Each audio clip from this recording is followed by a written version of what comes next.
Hello, so in this video I'm going to talk you through what is the integration of 1 over sine t, okay, with respect to t. It can also be written like this. It can also be written as the integration of cosec t with respect to t, or it can, cosec t is sometimes written as CSC, but basically the idea is that in the last video I was talking about variation of parameters, right? And I came up against this integration, or something that looked like this integration. I think it was 3 over 2 times this integration, or something like that. And I basically said, look, here's the answer. Okay, I'm not going to go through all of the ins and outs in it because that, I'm doing it in this video. I'm going to do it in a separate video, just purely because it takes quite a bit of time. It's a lot of techniques, and I don't really want to get bogged down with what that integration is, because that's not really relevant to the variation of parameters as such. I want you more to get the method in your head. So that's why I'm going over it in this video. I'm going over what the integration of that is in this video.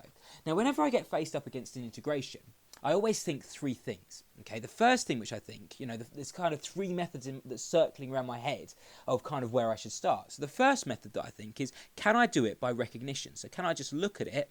Can I just look at this integration and just think, right, okay, I can see what that integration is, or I can see, kind of look at the form of it or something like that, and basically, without doing anything to it, can I just recognise what that integration is? Well, at the moment, obviously I can't, that's quite a difficult integration. The integration by recognition is more used for things like, x cubed with respect to x. I can obviously recognise what the integration for that is. Okay, or slightly more complicated functions. Sometimes the whole idea is that you raise the power by 1 and you divide by the new power. That is what the idea behind integration is. Sometimes you can combine that with the chain rule in reverse kind of thing if you're really clever. I mean, you don't always have to do that.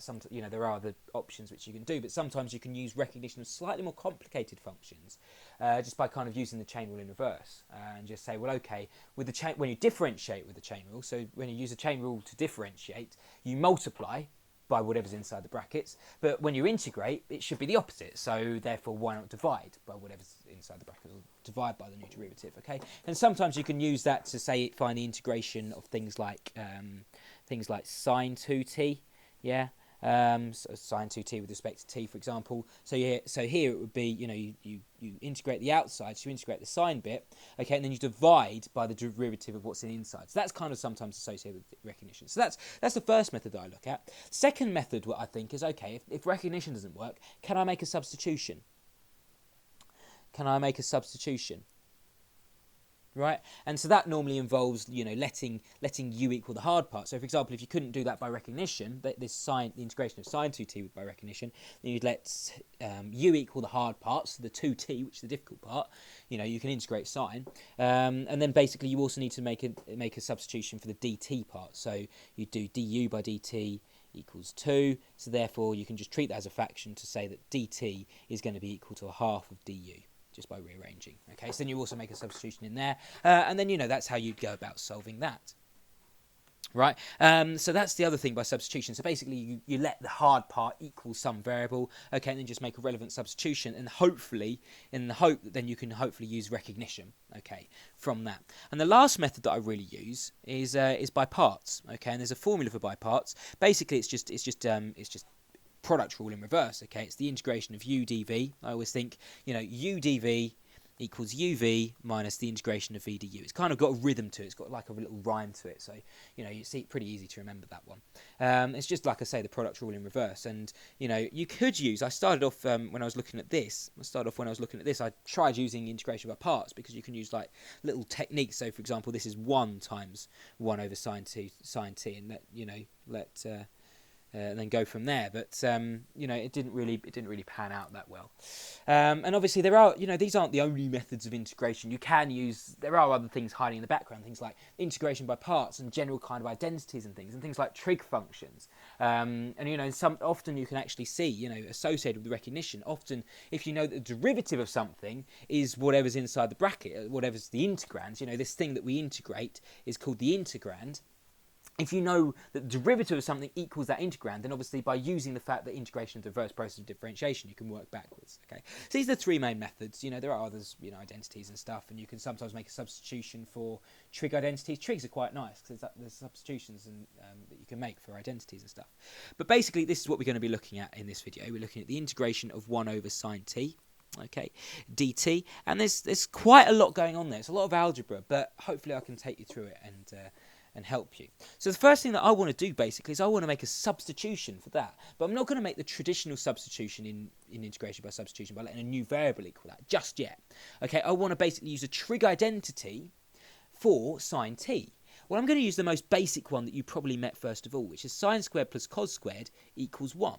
Okay, then I can rearrange that. I can just rearrange it up here actually to find that sine squared equals 1 minus cos squared then. So sine squared equals 1 minus cos squared, which then means that sine equals the square root of 1 minus cos squared. So the first thing I'm going to do is I'm going to say, well, that is going to be 1 over the square root of 1 minus cos squared t with respect to t. Okay, okay. So that's okay, but then what I'm going to do is I'm going to make a substitution because that actually looks quite nasty. That looks quite nasty. I mean, some of you might recognise that form, but for those of you that don't, or perhaps those of you that are not really that sure, I'm going to go ahead and just say, right, okay, I'm going to let you. I'm going to make a substitution for u, and I'm going to let it equal cos t. So as far as I'm concerned, the most difficult part there is the fact that now I've still got trig functions going on. Trig functions combined with polynomials, because it's effectively, 1 minus cos squared. That's effectively like a polynomial within like a trig function, square rooting as well. It looks quite nasty. So what I'm just going to do is make that look a little bit simpler. Just by making the substitution u equal cos t. So if u equals cos t, then I've also got to make a substitution for my dt, because I'm no longer integrating with respect to t, but now I'm going to be integrating with something with respect to u. So therefore I can say that du by dt is just the derivative of that. Well, that's obviously minus sine t. It's obviously minus sine t. Okay, so then basically that means that dt, which is the thing that I want to replace, is going to be, just by treating this as a fraction, it's going to be minus sine t times dt. Okay, minus sine t times, minus sine t times du, isn't it? Is that right? No, it's not, is it? Sorry. That is 1 over minus sine t du. So I've just rearranged that to make dt the subject of the formula. So if you like, I've taken the dt up there and the sine t down at the bottom. So kind of just swap places. Okay, so now I can just say then that this is going to be equal to the integration of the square root of 1 over the square root of 1 minus cos squared. Sorry, cos squared is now my u. So, cos squared is then just u squared, right? So it's 1 minus u squared with respect times by 1 over this thing, because that's my substitution for t, right? So it's 1 over minus sine t, du, okay? Well, you might be saying, well, hang on a minute. So I've made a substitution for u, but actually what I've done is I've made that a lot harder, because I've got something involving u, and I'm integrating with respect to u, but I've also got something involved with t inside the integrand. That looks quite nasty. But actually, look what I started off with. I started off with the integration of that very thing. If I take, okay, this is just multiplied by minus 1 effectively, So if I take that minus out the front there, get rid of that minus, then what I've got there is just that, okay? I've just got the integration of that. So I've made a substitution for that by using 1 over 1 minus square root of 1 minus cos squared. So I can just then replace that with the square root of 1 minus cos squared by making exactly the same substitution, and I've let u equal cos squared. So just by exactly the same process, I can just let that u equal u squared. Okay. Well, then look what I've got there. I've got this multiplied by itself. So therefore, it's just going to be squared. It's just going to be squared. So effectively, the square root then is just going to cancel, because it's squared. It's 1 times 1, which is just 1, over the square root of 1 minus u squared times itself, so squared. So the square root and the square is just going to cancel. I'm just going to be left with that. Okay. Right, now believe it or not, that actually looks more simply, because I'm in more comfortable territory. I've got a polynomial now effectively. Yeah, it's 1 over 1 minus u squared with respect to u, and of course that's a minus in there. So this actually looks a little bit, I'm a little bit more comfortable now. I've got rid of the trig functions, which can always trip you up a little bit, because you have to kind of make substitutions and stuff. But now I'm in more familiar ground, because I'm in kind of a more simpler polynomial, and actually I can beat this even by saying, well, actually 1 minus u squared, are you happy that's just the difference of two squares? I can spot that's the difference of two squares, because look, I've got a difference in there. I've got that u squared, which is just u times u, and I've got that 1, which is just 1 squared, right? So it's the difference of two squares. We've got square there, I've got square there, and I've got square there, and I've got subtraction in the middle, so it's the difference of two squares. So therefore I can just write this out as 1 over Okay, it's 1 and u is going to be involved in both things, so 1 and u, okay? One's going to be minus, one's going to be plus, and it's with respect to u, okay? Right, okay, well now I'm looking at that, and I'm thinking, so I've got 1 over 2 things being multiplied together in the denominator. That looks suspiciously like partial fractions. You know, my integration senses are tingling, and I'm thinking, that looks like partial fractions. Okay, so basically the whole idea behind partial fractions is that I want to write 1 over 1 minus u times 1 plus u as something over that first thing, so something over 1 minus u, okay, plus another thing, so let's call it b, over that second thing, so 1 plus u. Okay, so this is basically what I want to try and find. I want to write this as the sum of 2 fractions, okay, where I've only got, written it like this. That's 1 plus u in there. Okay, so how am I going to do that? Well, it's just basically going to be algebraic manipulation. So I've got okay, so this is what I've got. I've just got the same thing written out again, right? So in other words, what I want to do is I want to try and write, I'm kind of working backwards now. I want to kind of get this thing to look like that, just in order to find out what A and B are, okay? Because if I can find out what A and B are, then, I can just write it like that. So, okay, so how am I going to do that? Well, first things first, I need these 2 things over the same denominator. It's just the same as when you're adding fractions. You need them both over the same denominator, right? So if I want it over the same denominator, what I'm going to have to do is I'm going to have to multiply this one by 1 plus u. Okay, so whatever I do to the bottom, I'm also going to have to do to the top as well, because that's effectively just the same. What I'm saying there is just that's the same as just multiplying by 1. And anything multiplied by 1 is just itself, obviously. So that's perfectly valid. And the same thing for b then. I'm going to have to multiply them by 1 minus u. 1 minus u, and we're also going to have to do the same on the top. So this is what I'm left with now. Okay, so now I can just write this. If I do a little bit of tidying up, then I'm just going to just write this over the same denominator. I can just write this over the same denominator. So 1 minus u times 1 plus u, okay, which is good. That's exactly what I want. Then if I multiply through by that, what do I end up with? So I multiply through by that, so put it over there, effectively. And if I just get rid of that, there we go.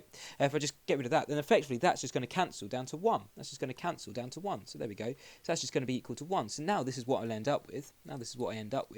Okay. Let's just write those a little bit neater. There we go. Write that there. Okay, so now what I want to basically do is I want to make a suitable, I want to put in values, because you can take any value. It's absolutely any value. It's like a function. You can put any value you like. Okay, so I can put any value in for u. Okay, so I'm just going to choose suitable values of u to cause a cancellation. So let's choose u equals minus 1. Well, if u equals minus 1, then what am I left with? I'm left with 1 equals a lots of 1 minus 1. Well, 1 minus 1 is just going to become 0. So if I've got a times 0, so that's just going to cancel. But I've still got b lots of 1 minus 1. Okay, so 1 minus minus 1, that's obviously going to be 2. It's double negatives. It's going to be 1 plus 1. So it's going to become 2. So what do I end up with? I end up with 2b equals 1, okay, which implies that b must be equal to a half. Okay. Now if I choose a suitable value, so I've got what b is equal to. I could put b back in there, but actually to make my life easy, do you know what? I'm just going to try and choose a suitable value for u, such that that one stays and that one disappears. So okay, what suitable value for u will make that happen? Well, let's choose u equals 1. U equals 1, because look, I end up with 1 equals a lots of 1 plus 1, so that's just going to become 2, so it's going to become 2a, plus b lots of 1 minus 1. Well, 1 minus 1 is going to become 0, so it's 0 times b, which is going to become 0. So I'm left with 1 equals 2a, which implies that a must be equal to a half. So what now can I say? I can say that this thing now, I can make a substitution for this thing. I can say that a is equal to half and b is also equal to half. So a equals a half and b equals a half, just from this thing. So this is just the whole idea behind partial fractions. So now I can basically say that my integration, I've got my integrand now is the integration of this thing. Oh, there's one there. Yeah, I can just basically replace this with this now. Okay, so in other words, I end up with a half over 1 minus u plus a half over 1 plus u. Half over 1 plus u. And that's all with respect to u. Okay. Well, first things first, I'm just going to make it look a little bit simpler. So that does immediately look a lot simpler. It looks a lot simpler because I've just got a linear function on the bottom now. Okay. Well, first things first, I've got half here and I've got half here. So what am I going to do? Actually, what I'm going to do is I'm going to separate this up into 2 integrations. So in other words, I've got a minus integration here. So I'm just going to separate this up into 2 integrations. So watch this. So minus the integration of that thing. So in other words, I've got two integrations being subtracted from each other now. There we go. Stick a minus there. So, this is what I've got now. Okay, and then the other thing which I'm going to do, is I'm going to take this minus a half out the front.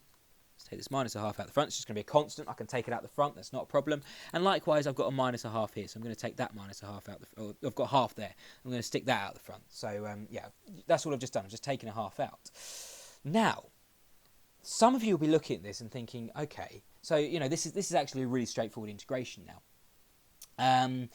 You just have to be kind of careful. You have to basically use this identity. This is the whole idea. You've got to have these identities kind of stored away in your head, or at least know there is an identity that you can go away and look up. Okay. And the integration I'm thinking of, really important identity in integration, is that if you have the integration of this thing, so the derivative of a function over a function, the integration of a derivative of a function over a function, then that is just the natural logarithm of my function. Okay, and it kind of comes from the fact that the derivative of 1 over x is natural logarithm of x. Okay, oops, no, it's the other way around. Oops, sorry.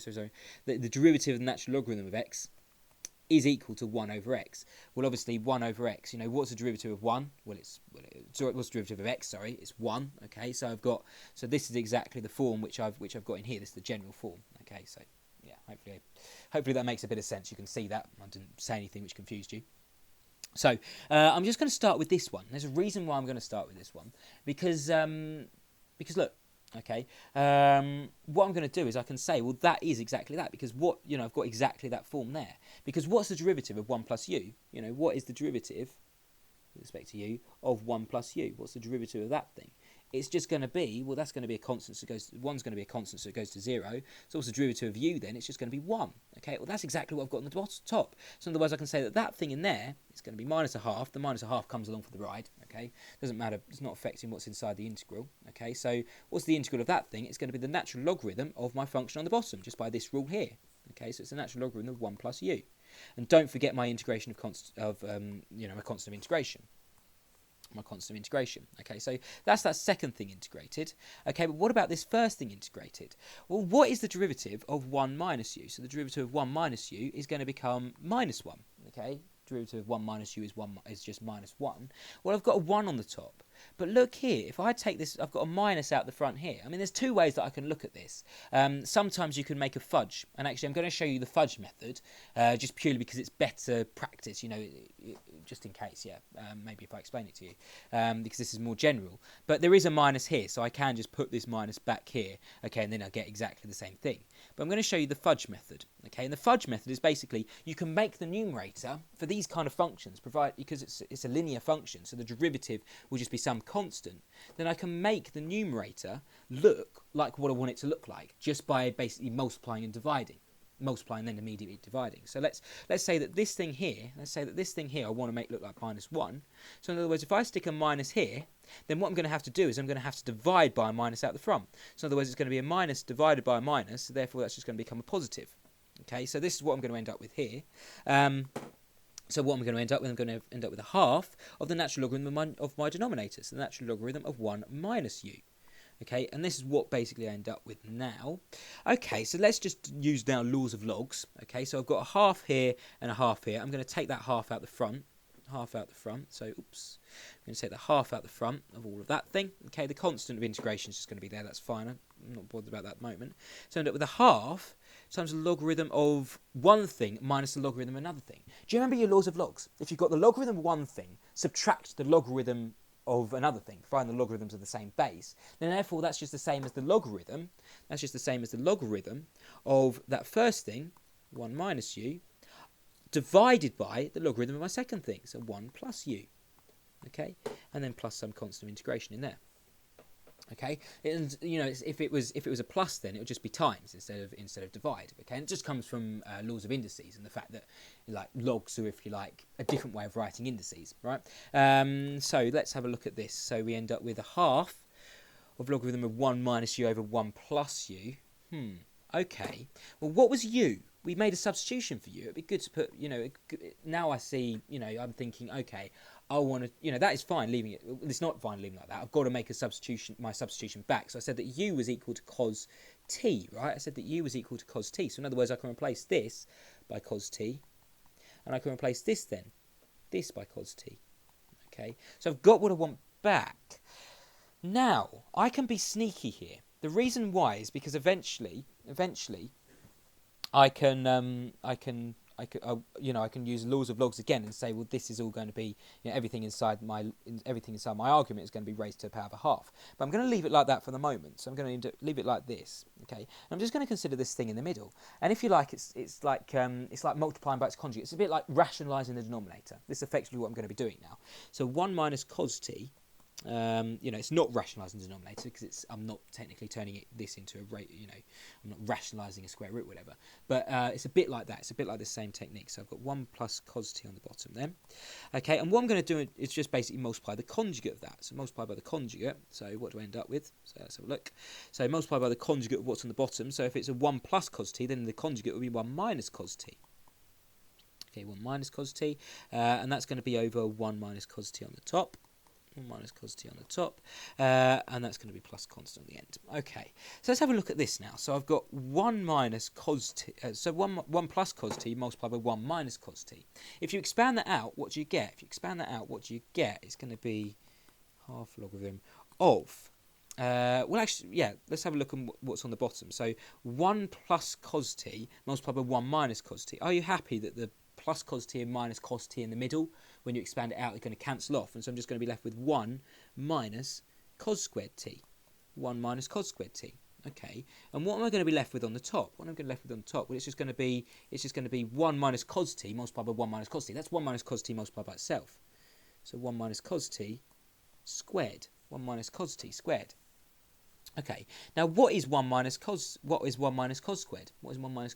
Well, sine squared is equal to 1 minus cos squared, right? That's the substitution we made right at the very start. Sine squared plus cos squared equals 1. So therefore, sine squared must be equal to 1 minus cos squared. So therefore, I can just replace that with sine squared t. Now what I can do is use the laws of logs and say, well, this is just exactly the same. If I have a log of x, then that is just the same as log of x raised to the power of a. Yeah, so effectively, this is just the same then. Because I had a half here, this is just the same as that, which is, of course, the square root. So if I take the square root of that, that's going to go away. That's going to go away. And the square root of sine squared is just going to be sine. Okay? So that's cool. So I've made a really nice substitution there. I can actually go a little bit further, and I can split this up just by fractions. I can say that this is over sine t, this is over sine t, and this is over sine t. This is over sine t. So what's 1 over sine t? Well, 1 over sine t is cosec t, right? This is cosec t. This is cosec t. And cos over sine, well, sine over cos is tan. So therefore, cos over sine is just the other way up, right? So cos over sine will just be equal to tan the other way up. So 1 over tan. So in other words, 1 over tan. Well, what's 1 over tan t? What's another way of writing that? There's what's the inverse? Just like 1 over sine is cosec. Well, it's like the third letter, if you like. So it's cot, right? It's cot. So it's cot t. So in other words, I've made my substitution now. So in other words, what I can say is that the integration of 1 over sine t with respect to t is the natural logarithm of cosec t minus cot t, okay, plus some constant of integration.